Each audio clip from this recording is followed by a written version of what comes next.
लोगों को जानकर के आश्चर्य होगा और सही मायने में दुख भी होगा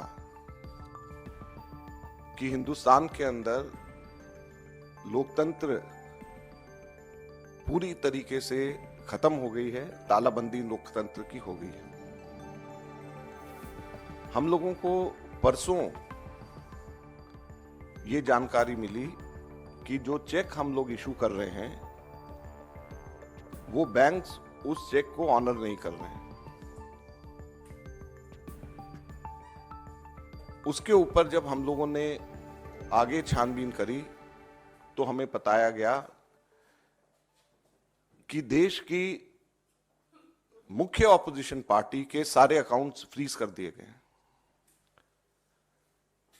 कांग्रेस पार्टी के अकाउंट्स पर तालाबंदी हो गई है।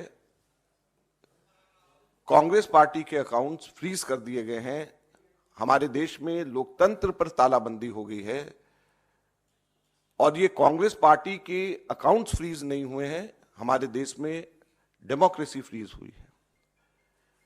हैरानी की बात यह है कि जब 2 हफ्ते केवल यह हफ्ता चुनाव घोषणा के लिए रह गए हों, ऐसे समय में प्रमुख ऑपोजिशन पार्टी के अकाउंट फ्रीज करके यह सरकार क्या दिखाना चाहती है और किस आधार पर फ्रीज करे गए हैं, मैं आपको बताना चाहूंगा तो वो हास्यास्पद है। और ना केवल कांग्रेस पार्टी के, कल शाम को यूथ कांग्रेस के भी अकाउंट्स फ्रीज कर दिए गए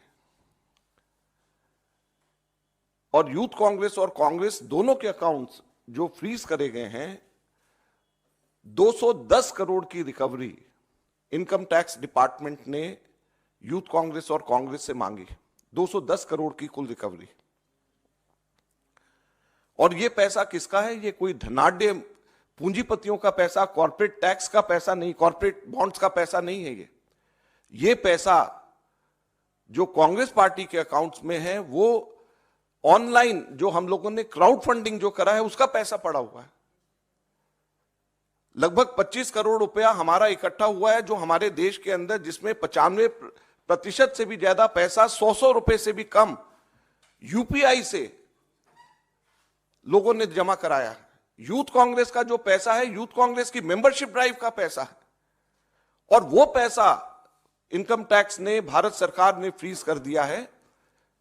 हैरानी और दुख की बात है। और दूसरी तरफ जो कॉर्पोरेट बॉन्ड्स का पैसा, जो सुप्रीम कोर्ट ने जिसको अनकॉन्स्टिट्यूशनल कर दिया है, वो भारतीय जनता पार्टी के पास में वो पूरा पैसा है और उसको वो खर्च कर रही है। तो लोकतंत्र कहां पे हमारे देश के अंदर जिंदा रहेगा? मैं इसलिए आज आपको बताना चाहता हूं और कहना चाहता हूं दुख से कि हमारे देश के अंदर लोकतंत्र खत्म हो गया है। लोकतंत्र पे बेड़ियां लग गई हैं, लोकतंत्र पे तालाबंदी हो गई है। ये कांग्रेस के अकाउंट के ऊपर तालाबंदी या बेड़ियां नहीं है, ये लोकतंत्र के ऊपर तालाबंदी और बेड़ियां हैं। चुनाव से 2 हफ्ता पहले अगर किसी भी पॉलिटिकल पार्टी के अकाउंट जब फ्रीज हो जाते हैं, उसके ऊपर तालाबंदी हो जाती है, तो ये लोकतंत्र के लिए इससे ज्यादा चिंता और दुख की बात नहीं हो सकती। क्या हमारे देश के अंदर एक पार्टी का ही सिस्टम रहेगा? क्या हमारे लोकतंत्र के अंदर वन पार्टी पॉलिटिक्स हमारे देश के अंदर रहेगी? बाकी सभी के सभी पार्टियों के अकाउंट्स फ्रीज हो जाएंगे? बाकी पार्टीज को क्या रहने का अधिकार नहीं है?